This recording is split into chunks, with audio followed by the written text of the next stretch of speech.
Oke, Assalamualaikum warahmatullahi wabarakatuh. Selamat malam semuanya. Waalaikumsalam. Malam. Waalaikumsalam Waalaikumsalam warahmatullahi warahmatullahi wabarakatuh. wabarakatuh. Selamat malam, Pak. Ya, semoga semuanya dalam keadaan sehat. Ya, suaranya cukup jelas atau kurang? Jelas Pak, jelas Pak. Oke,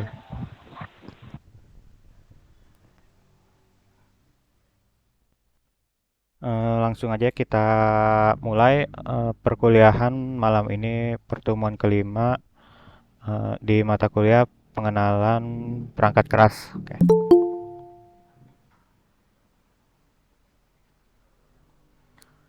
Pada pertemuan kali ini yang akan dibahas yaitu mengenai metode penyimpanan dalam komputer, yaitu terkait hardware-hardware atau perangkat atau piranti yang berhubungan dengan komputer.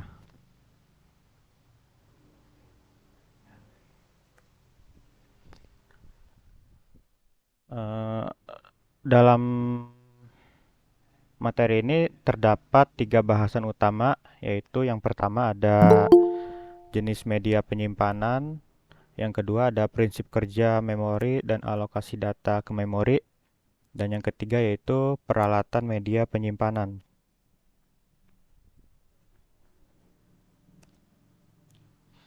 Yang pertama itu dari kategori jenis media penyimpanan itu ada CMOS.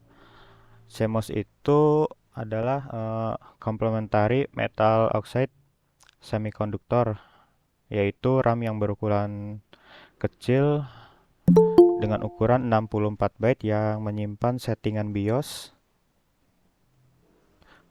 pada saat komputer sedang dimatikan. CMOS ini yaitu perluasan dari teknologi MOS, yaitu metal oxide semiconductor yang menghasilkan IC dengan kebutuhan tenaga baterai rendah. Pada CMOS ini juga digunakan untuk menyimpan program konfigurasi, program diagnostik, dan juga informasi tanggal dan waktu pembuatan file yang tidak akan hilang meskipun komputer dimatikan. Biasanya kita pada saat membuat file atau menyimpan sebuah file dari Microsoft Office atau mengcopy file atau mendownload. Nah, di situ suka ada keterangan tanggal kapan dibuat, di-download pada file manager.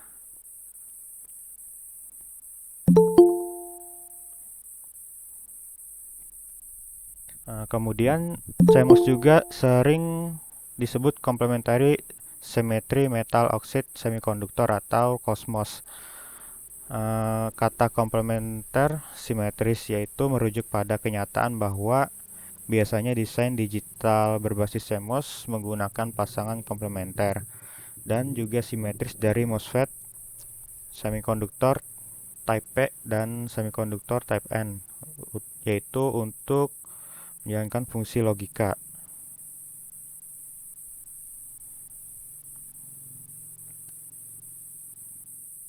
Selanjutnya, yaitu dua karakter penting dari CMOS yaitu adalah kekebalan yang sangat tinggi dan juga penggunaan daya statis yang rendah. Daya hanya diambil pada saat transistor dalam CMOS berpindah di antara kondisi hidup dan mati. Akibatnya, piranti CMOS tidak menimbulkan bias banyak sirkuit logika lainnya, seperti logika transistor, atau logika NMOS, yang hanya menggunakan piranti Type N tanpa Type P. CMOS juga memungkinkan chip logika dengan kepadatan tinggi yang dibuat.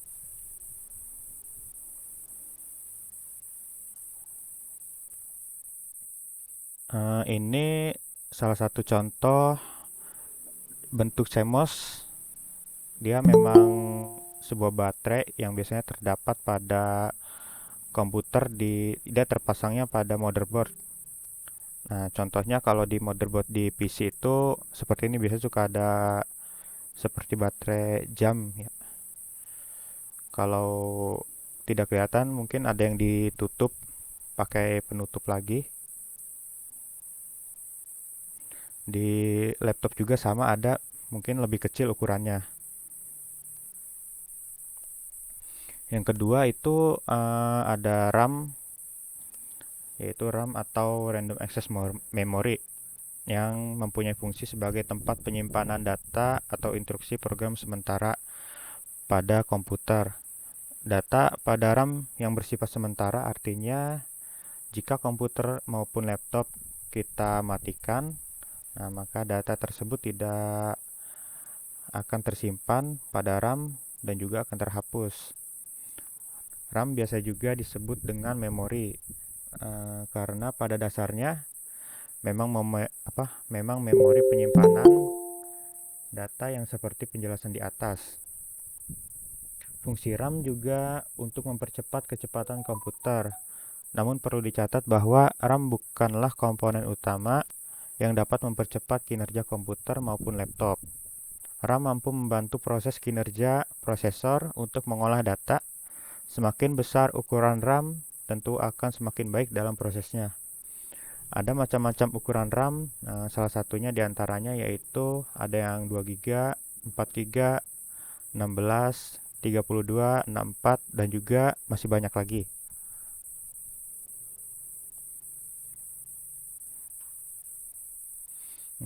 Ada juga beberapa jenis RAM yang terbaru yaitu mulai dari RAM DDR2, DDR3, DDR4, dan yang terbaru adalah RAM DDR5. Pada kebanyakan versi laptop atau komputer saat ini yaitu sudah mulai rata-rata menggunakan RAM dengan generasi DDR yang keempat dan juga DDR yang kelima. Itu perbedaan kecepatannya sangat signifikan.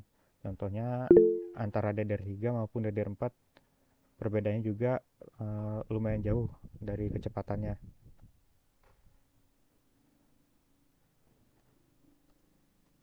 Selanjutnya itu ada ROM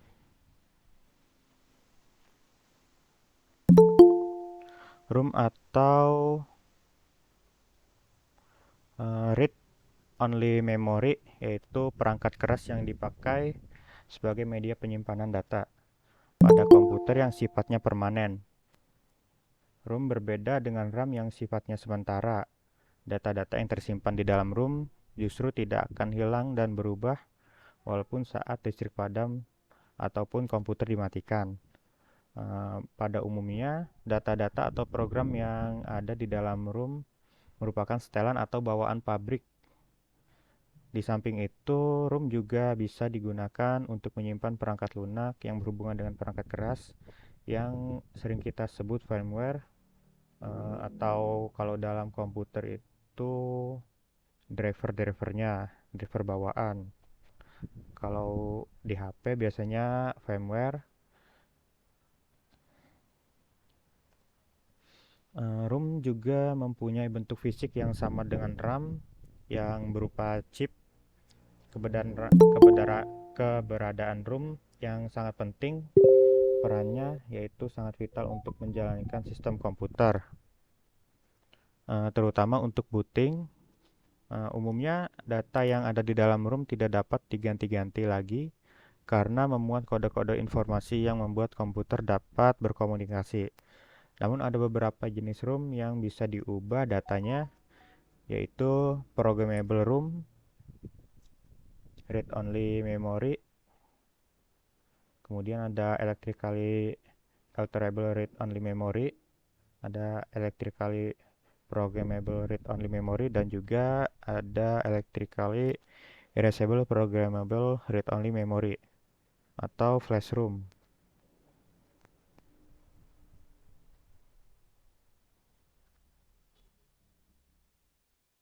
Ini adalah contoh bentuk fisik dari ROM. Dia memang sama seperti RAM, itu berupa chip. Dia langsung terpasang itu pada motherboard. Kalau RAM mungkin ada yang sifatnya bisa diganti-ganti. Kalau ROM kemungkinan kecil sangat jarang untuk diganti pirantinya.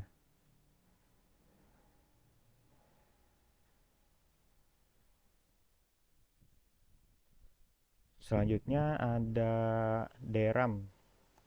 Nah, DRAM itu Dynamic Random Access Memory, yaitu memori akses acak yang menyimpan setiap bit data dalam kapasitor terpisah di sirkuit terpadu.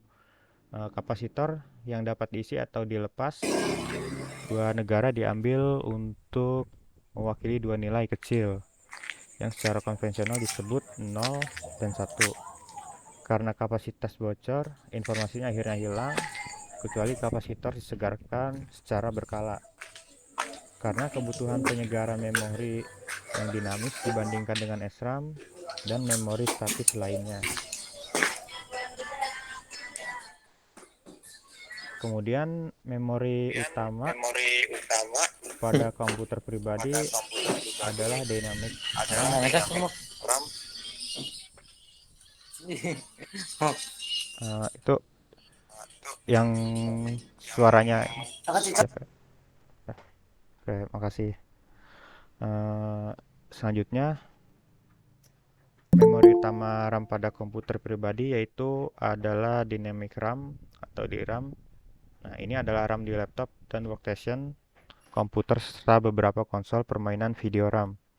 Keuntungan dari DRAM yaitu secara kesederhanaan strukturalnya hanya satu transistor dan kapasitor yang dibutuhkan per bit dibandingkan dengan 4 atau 6 transistor di SRAM. Nah, ini yang bagian kecil ini salah satunya di RAM.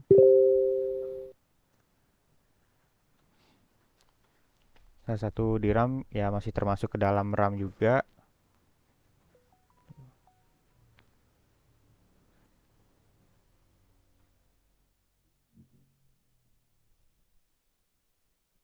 Selanjutnya ada di sini SDRAM, yaitu Synchronous Dynamic Random Access Memory, yang merupakan sebuah jenis memori pada komputer yang dinamis digunakan dalam PC mulai pada tahun 1996 sampai 2003. SDRAM juga merupakan salah satu jenis dari memori komputer kategori solid state. SDRAM juga pada awalnya berjalan pada kecepatan 66 MHz untuk dipasangkan dengan prosesor Intel Pentium Pro atau Intel Pentium MMX atau Intel Pentium 2 dan terus ditingkatkan menjadi kecepatan 100 MHz yang dipasangkan dengan Intel Pentium 3 atau AMD Alton hingga mentok pada kecepatan 133 MHz yang dipasangkan dengan Intel Pentium 4 dan AMD Alton atau Duron.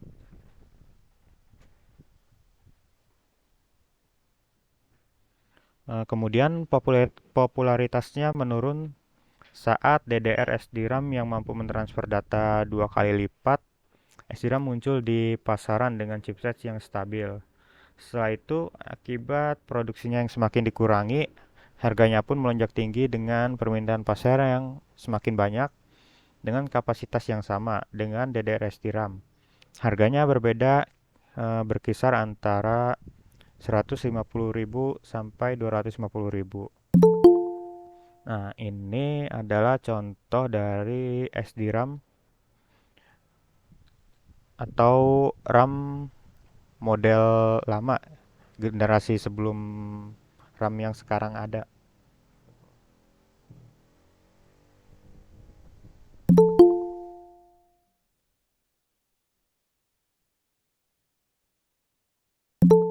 Selanjutnya yaitu DDR. DDR itu kepanjangan dari Double Data Rate Synchronous Dynamic Random Access Memory yang lebih dikenal sebagai DDR SDRAM atau disingkat DDR-RAM, yaitu jenis memori komputer yang sangat cepat. DDR-RAM juga didasarkan pada arsitektur yang sama dengan SDRAM atau generasi terdahulunya, tetapi menggunakan sinyal clock berbeda untuk mentransfer data agar lebih cepat 2 kali dalam jumlah waktu yang sama. Dalam sistem komputer, sinyal clock juga mempunyai frekuensi osilasi yang digunakan untuk mengkoordinasikan interaksi antara sirkuit digital, simple input, sinkronisasi, dan juga komunikasi. Rangkaian digital ini dirancang untuk beroperasi pada sinyal clock yang dapat merespon naik atau turunnya sinyal. Selanjutnya yaitu cache memory. Memory cache juga disebut memori CPU. Adalah static random access memory (SRAM) berkecepatan tinggi yang dapat diakses oleh mikroprosesor komputer yang lebih cepat daripada yang dapat mengakses random access memory RAM. Memori ini biasanya terintegrasi langsung ke dalam chip CPU atau ditempatkan pada chip terpisah yang memiliki interkoneksi bus yang terpisah dengan CPU. Tujuan dari memory cache adalah untuk menyimpan instruksi dan juga data program yang digunakan berulang kali dalam pengoperasian program maupun informasi yang memungkinkan dibutuhkan CPU selanjutnya. Prosesor komputer yang dapat mengakses informasi ini dengan cepat dari cache daripada harus mendapatkannya dari memori utama komputer, yaitu RAM. Akses cepat ke petunjuk ini meningkatkan kecepatan keseluruhan program. Saat mikroprosesor memproses data, mikroprosesor juga terlihat pertama kali dalam memory cache. Jika ia menemukan instruksi atau data yang dicari dari pembacaan data sebelumnya, ia tidak harus melakukan pembacaan data yang lebih memakan waktu daripada memori utama yang lebih besar atau perangkat penyimpanan data lainnya. Memory cache juga bertanggung jawab untuk mempercepat operasi dan memproses komputer.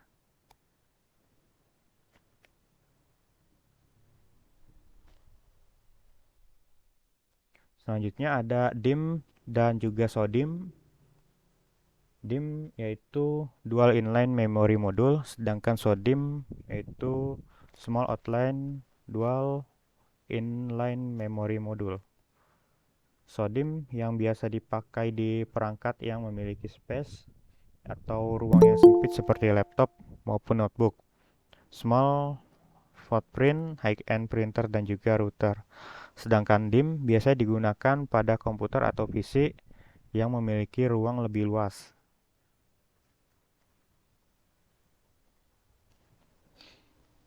Ini perbedaan antara SODIMM dengan DIMM. Yang SODIMM ini digunakan pada perangkat notebook ataupun laptop karena memang ukurannya lebih kecil, lebih pendek juga. Sedangkan kalau yang DIMM ini dia memang digunakan khusus untuk pada perangkat desktop maupun PC. Perbedaannya juga dapat dilihat dari bentuk fisik. Nah, misalnya kita ingin mengupgrade memori RAM pada perangkat kita, misalnya laptop. Nah, kita jangan sampai salah beli juga tuh. Nanti jangan sampai yang kebeli itu malah yang untuk PC, sedangkan kita yang membutuhkannya untuk laptop tuh. Karena dari bentuk fisik juga beda dan keterangannya juga beda. Kalau DIMM itu untuk PC, kalau SODIMM itu untuk perangkat laptop.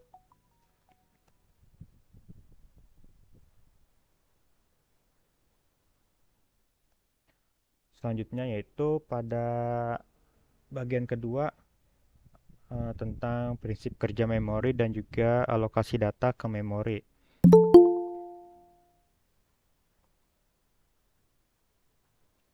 Prinsip kerja memori yang jumlahnya membutuhkan RAM tergantung pada jenis program yang sedang berjalan.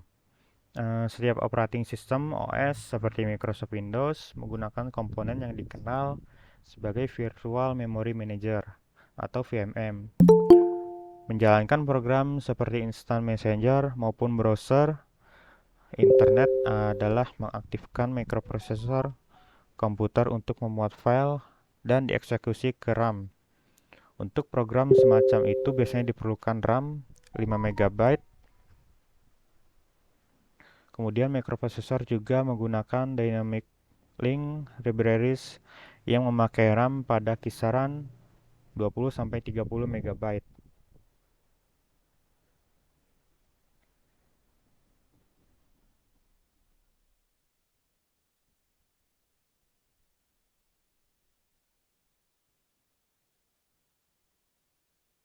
Kemudian pada sejumlah penggunaan komputer menjalankan lebih dari satu program secara bersamaan, seperti saat melakukan browsing internet sambil mendengarkan musik contohnya, yang kadang-kadang program pengolah kata juga dijalankan. Semua ini menggunakan jumlah RAM yang tinggi jika kita menggunakan kapasitas RAM lebih besar daripada yang terpasang pada komputer, sehingga komputer menjadi lambat. Misalnya pada perangkat kita laptop, yaitu RAM-nya kapasitasnya 4 GB, kemudian kita menjalankan beberapa aplikasi sehingga membuat kapasitas RAM overload melebihi dari kapasitas yang tersedia. Nah, itu kadang-kadang juga menjadi komputer menjadi lambat atau aplikasi yang cukup berat jadi tidak bisa dioperasikan. Biasanya itu keterangannya not responding. Salah satunya itu. Dari prinsip kerja memori pada sistem operasi Microsoft memang lebih besar penggunaannya.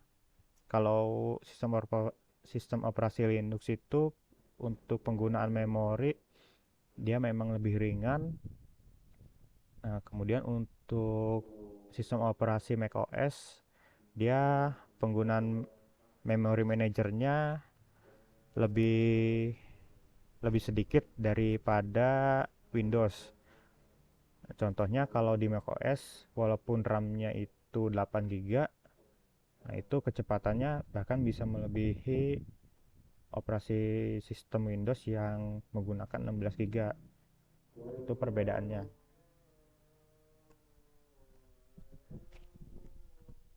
Kemudian alokasi data dalam memori.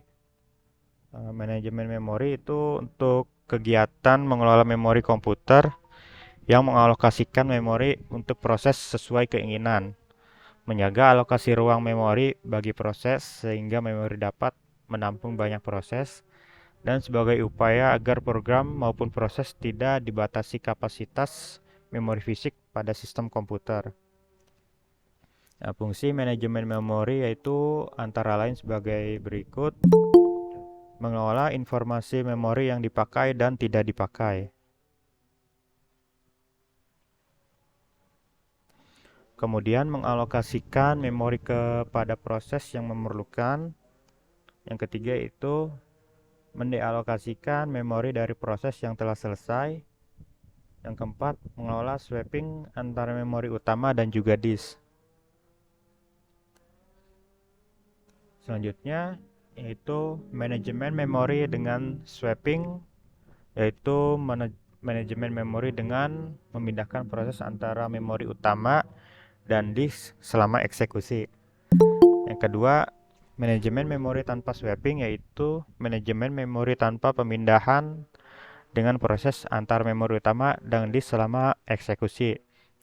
Perbedaannya yaitu dengan kalau menggunakan swapping yaitu memori melakukan pemindahan proses utama, yang tanpa swapping itu manajemen memorinya tanpa melakukan pemindahan proses.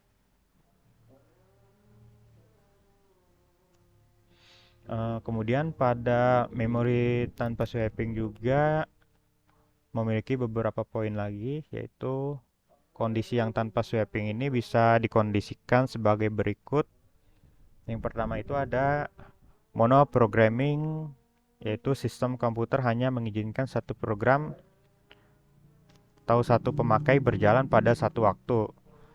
Jadi hanya dibolehkan itu satu aplikasi yang dijalankan. Nah, kalau multi programming itu dengan pemartisian statis, memori dibagi menjadi beberapa jumlah partisi tetap, sehingga dimungkinkan dapat menjalankan lebih dari satu program. Nah, kemudian ada penukaran dan alokasi memori. penukaran, yaitu proses yang berada di dalam sebuah memori yang dapat ditukar sementara keluar memori ke sebuah penyimpanan sementara, yang kemudian dibawa masuk lagi ke memori utama untuk melanjutkan pengeksekusian. Yang kedua yaitu alokasi memori adalah sebuah fungsi fasilitas untuk memesan tempat secara berurutan. Alamat memori diberikan kepada proses secara berurutan, mulai dari yang kecil hingga besar, yaitu untuk tipe data yang dinamis atau pointer. Selanjutnya, jenis alokasi dari memori yaitu antara lain single partition allocation atau sistem partisi tunggal, yaitu alamat memori yang dapat dialokasikan untuk proses adalah alamat memori pertama setelah pengalokasian sebelumnya. Yang kedua yaitu multiple partition allocation atau sistem partisi banyak atau multi atau lebih dari satu, yaitu banyak sistem operasi penyimpanan informasi tentang bagaimana semua bagian memori yang tersedia untuk dapat diisi oleh proses-proses yang disebut lubang. Selanjutnya yaitu permasalahan alokasi memori. Yang pertama itu first fit, yaitu mengalokasikan lubang pertama ditemukan yang besarnya mencukupi pencarian dimulai dari awal. Yang kedua, best fit, yaitu mengalokasikan lubang dengan besar minimum yang mencukupi permintaan. Yang ketiga, yaitu next fit, itu mengalokasikan lubang pertama ditemukan yang besarnya mencukupi pencarian dimulai dari akhir pencarian sebelumnya. Yang keempat, yaitu worst fit, mengalokasikan lubang terbesar yang ada. Selanjutnya, pada topik yang ketiga itu mengenai peralatan media penyimpanan. Yang pertama itu ada hard disk, IDE atau Integrated Device Electronic.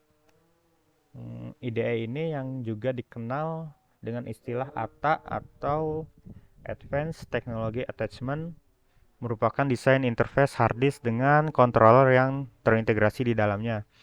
Desain ATA kemudian dikembangkan lagi menjadi ATA 2 dan Ultra ATA dengan menambahkan beberapa kemampuan. Ini contoh dari media penyimpanan hard disk IDE ATA. Dari portnya juga mungkin ini sedikit berbeda pada komputer pada umumnya. Pada hard disk ini ada beberapa pin lumayan cukup banyak. Ini yang ada 1, 2, 3, 4 ini powernya. Nah, ini seri terbaru yang dikembangkan dari ATA tuh, yang sebelah kanan. Kemudian yaitu hard disk SATA atau Serial Advanced Technology Attachment, yang merupakan jenis hard disk dalam pemasangannya dalam satu kabel dan hanya dapat digunakan untuk koneksi satu buah hard disk saja.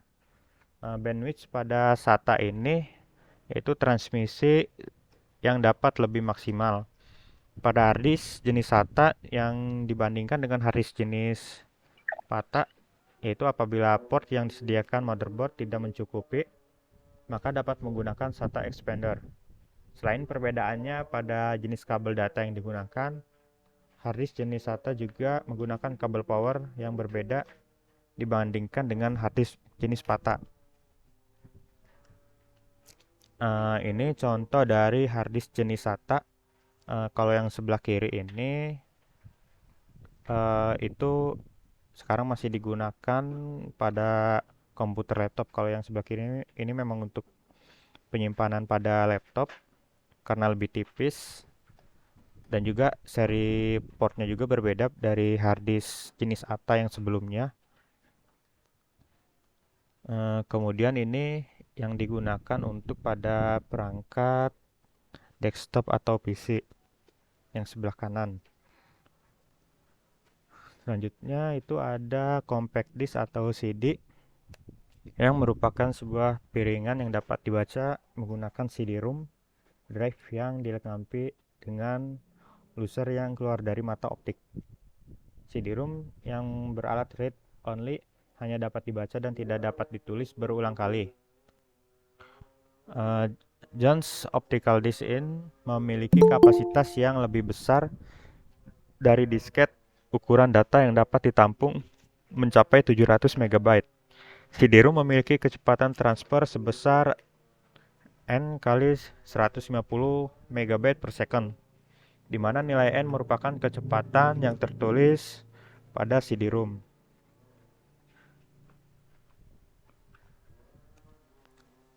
Ini contoh dari media penyimpanan CD-ROM atau compact disk. Kalau yang ada tulisan CD-R ini atau R saja, nah itu ketika kita memasukkan data atau memburning itu tidak dapat ditulis ulang, misal jika ada kesalahan. Nah, maka kita harus menggantinya dengan yang baru. Kalau ada tulisan RW, nah itu bisa ditulis ulang. Jadi perbedaannya di situ antara CD-R dengan CD-RW. Kemudian DVD atau Digital Versatile Disk, yaitu merupakan media penyimpanan optical disk yang memiliki kapasitas lebih besar jika dibandingkan dengan CD. Pada sebuah kepingan DVD dapat menampung kapasitas sekitar 4,7 GB. Piringan optical disk ini dapat dibaca menggunakan DVD-ROM drive. Saat ini kecepatan transfer pada DVD diantaranya itu 4 kali, 8 kali, 12 kali, dan juga 16 kali. Sama halnya dengan CD, kepingan DVD juga dapat melakukan penulisan data pada kepingan berulang kali dengan menggunakan DVD RW. Dalam penulisan data pada kepingan yang digunakan adalah kepingan DVD yang mendukung fasilitas read and write. Ya, jadi perbedaannya juga sama antara DVD dengan CD. Jika yang di ujungnya itu hanya R saja, itu tidak dapat ditulis ulang jika ada kesalahan. Kalau yang RW itu bisa ditulis ulang jika ada kesalahan ataupun ingin menambahkan data ke dalam CD. Tuh. Dan juga kapasitasnya bisa 4-5 kali lebih besar daripada CD. Selanjutnya yaitu ada USB flash drive atau UFD.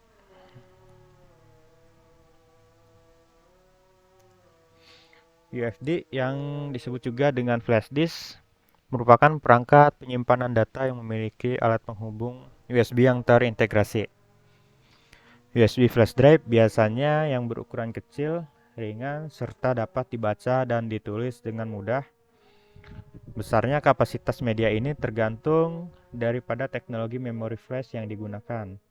USB flash drive memiliki banyak kelebihan dibanding alat penyimpanan data yang lain.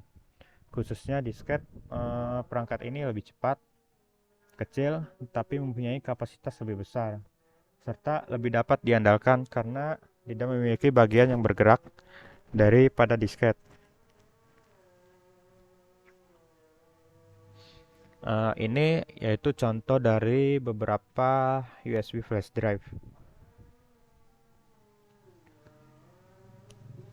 Selanjutnya yaitu SSD atau Solid State Drive. SSD yang memiliki singkatan yaitu Solid State Drive atau Solid State Disk, adalah perangkat penyimpanan data yang menggunakan serangkaian IC sebagai memori yang digunakan untuk menyimpan data atau informasi. SSD ini juga pengembangan dari media penyimpanan hard disk. Pada perangkat SSD yang menanamkan chip memori berbasis silikon sebagai media penyimpanan juga menulis dan membaca data persisten. SSD juga dikenal sebagai flash drive atau kartu flash yang dimasukkan ke dalam slot di komputer server, disebut sebagai penyimpanan flash server side atau sebagai bagian dari sistem penyimpanan berbagai perusahaan flash. Ini ada beberapa contoh dari versi media SSD.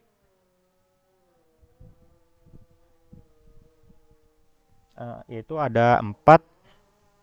Yang pertama ini SATA 2,5 inch.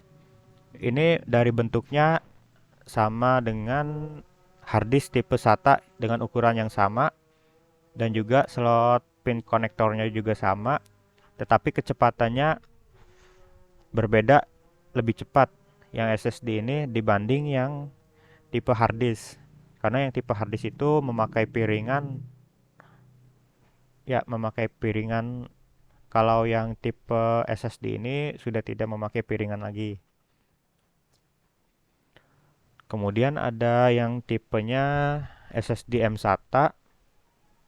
M.2 SATA ini kecepatan di antara tiga ini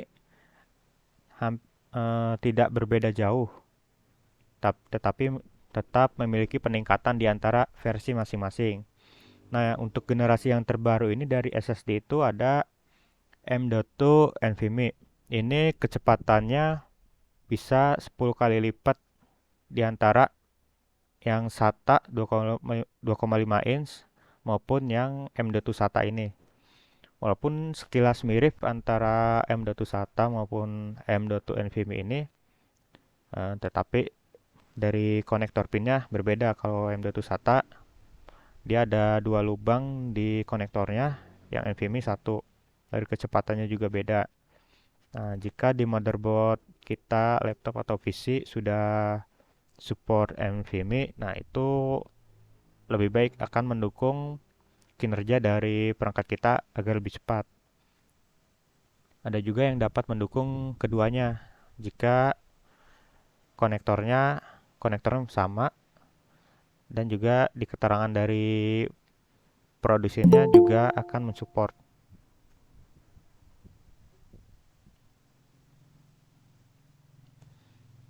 Eh, Terakhir di sini ada perbedaan antara hard disk dengan SSD. Ini dibandingkan dengan antara hard disk dan juga SSD yang tipe SATA. Nah, yang bulat-bulat ini pada hard disk ini yaitu sebuah piringan. Jika kita atau perangkat kita menggunakan hard disk ini, seringkali suka ada berisik. Nah, itu piringan yang berputar yang di dalam hard disk ini. Kadang suka berisik kalau loadnya terlalu berat dan juga rentan terhadap goncangan atau benturan. Jadi rentan, misal jika terjatuh, lebih rentan datanya tidak lebih sulit dibaca gitu jika terjatuh misalnya. Nah, dibanding SSD ini dia sudah tidak menggunakan piringan lagi. Dari bobotnya lebih ringan dan juga tidak berisik gitu. Eh, dari keamanan juga dia lebih baik atau lebih kuat terhadap benturan maupun juga goncangan dibandingkan dengan hard disk. Oke, sampai sini ada yang mau ditanyakan? Saya Pak, Ya, kalau itu apa ya di komputer tuh kan suka pakai hard disk lagi tuh, tapi kalau bawaan misalkan motherboardnya tuh bawaannya itu ada ROM-nya atau enggak sih Pak? kalau bawaannya. Ya, Kalau bawaannya itu biasanya motherboard aja. Nah, misalnya, oh jadi kalau buat komputer mah beda gitu, kalau ROM mah misalkan tuh di HP doang gitu Pak? iya, kalau di HP kan dia sudah langsung ya. Jadi kita Ya, nggak bisa nambahin lagi kapasitasnya gitu. Dia sudah dari oh pabrikannya di sana. Kalau motherboard kan bentar.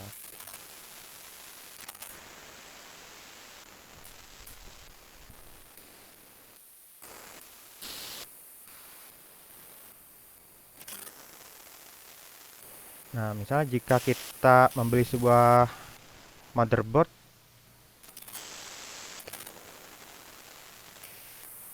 nah dia akan seperti ini aja nih. eh,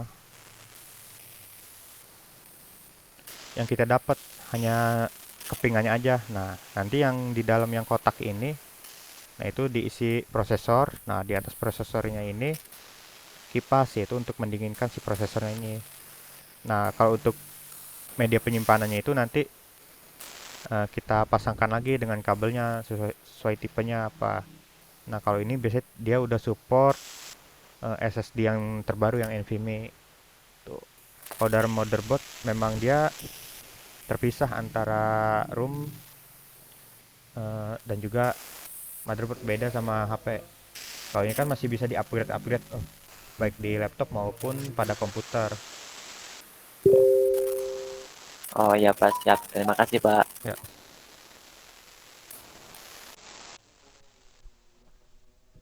Yang lain ada yang mau ditanya lagi atau mau nanya yang di selain materi tadi?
Sampai sini ada yang mau ditanya lagi atau sudah cukup? Ya, udah mungkin Pak. Cukup, Pak. Cukup. Eh, Mungkin eh, Pak. kalau misalnya ada yang mau ditanya lagi seputar materi perkuliahan atau di luar itu, bisa langsung kontak saya, baik di grup ataupun personal ya. Oke, Oh Iya iya, Pak, Pak, terima kalau kasih. ya, Izin bertanya apa bentar Pak? ya, maaf Pak, sebentar Pak. ya, silakan. Kan mungkin ini dari luar mata kuliah ya Pak ya. Iya, Misalkan kan kalau mau pakai Japa ya, terus iya, Japanya itu nggak kebaca, gimana tuh Pak? Java Apakah ya. ada yang masalah dari Windows apa gimana ya?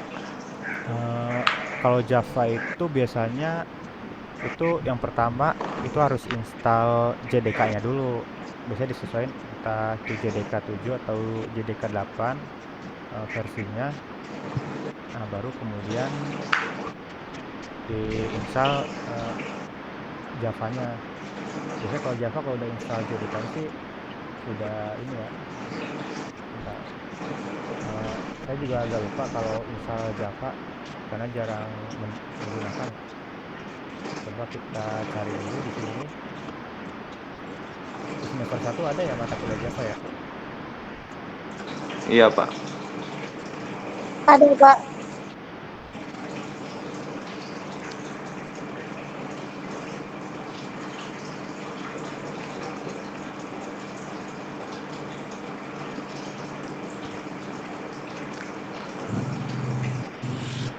Kalau dari situs resminya Java sih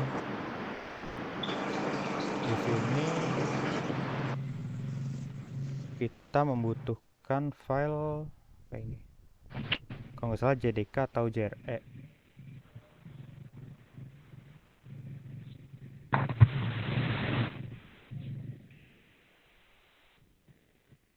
Karena dia biasanya sudah sepaket. Nah, ini ada yang caranya juga. Yang pertama itu JDK-nya kita download, baik itu JDK 7 atau 8. Oke, kalau sekarang JDK 8. Kita download sesuai versi dari perangkat kita, Windows-nya Windows 64 atau yang 32 bit. Nah, setelah itu diinstal, kemudian pad-padnya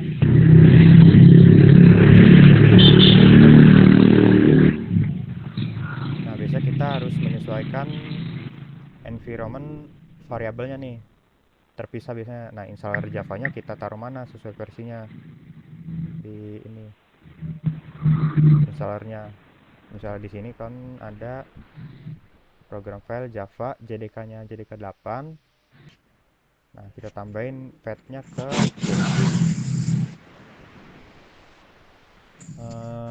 kalau nggak salah ini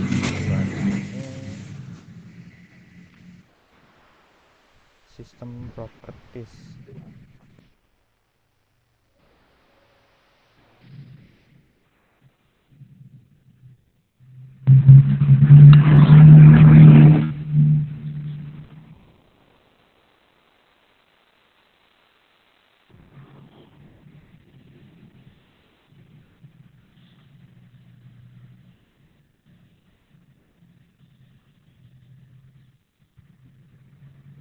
Panel sistem security.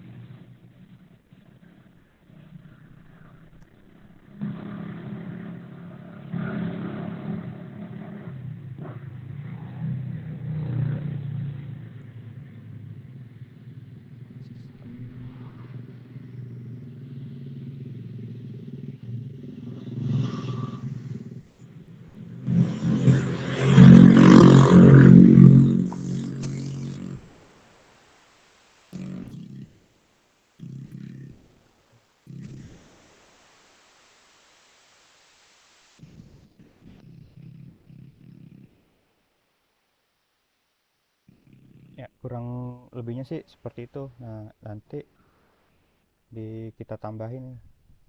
Biasanya setelah install itu kita nambahin manual si JDK pad-nya.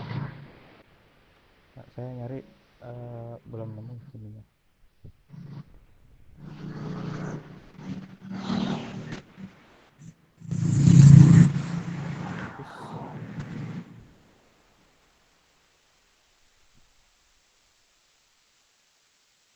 Di sini ada advanced system setting, kemudian advanced environment variable.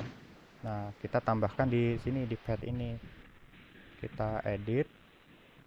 Nah, kemudian kita nambahin padnya, bikin baru. Nah, itu kita copy di sini. Contohnya itu kalau mengkopinya dia seperti contohnya sama contoh yang lainnya.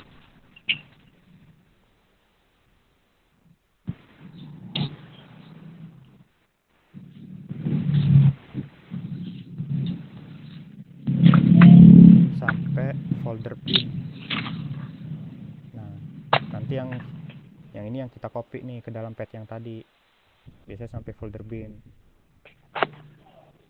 Tuh, kurang lebihnya sih seperti itu. Pak, terima kasih Pak.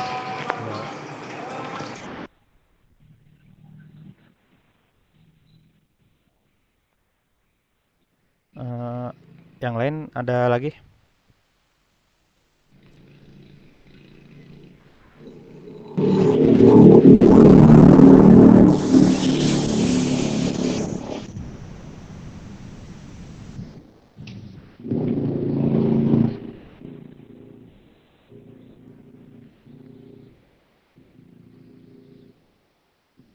Kalau tidak ada pertanyaan lagi, perkuliahan malam ini kita cukupkan sampai di sini. Terima kasih semuanya yang sudah hadir. Semoga kita semua selalu dalam keadaan sehat. Amin. Ya. Terima kasih semuanya. Assalamualaikum warahmatullahi wabarakatuh. Selamat malam. Waalaikumsalam warahmatullahi wabarakatuh. Waalaikumsalam. Waalaikumsalam warahmatullahi wabarakatuh. Satu.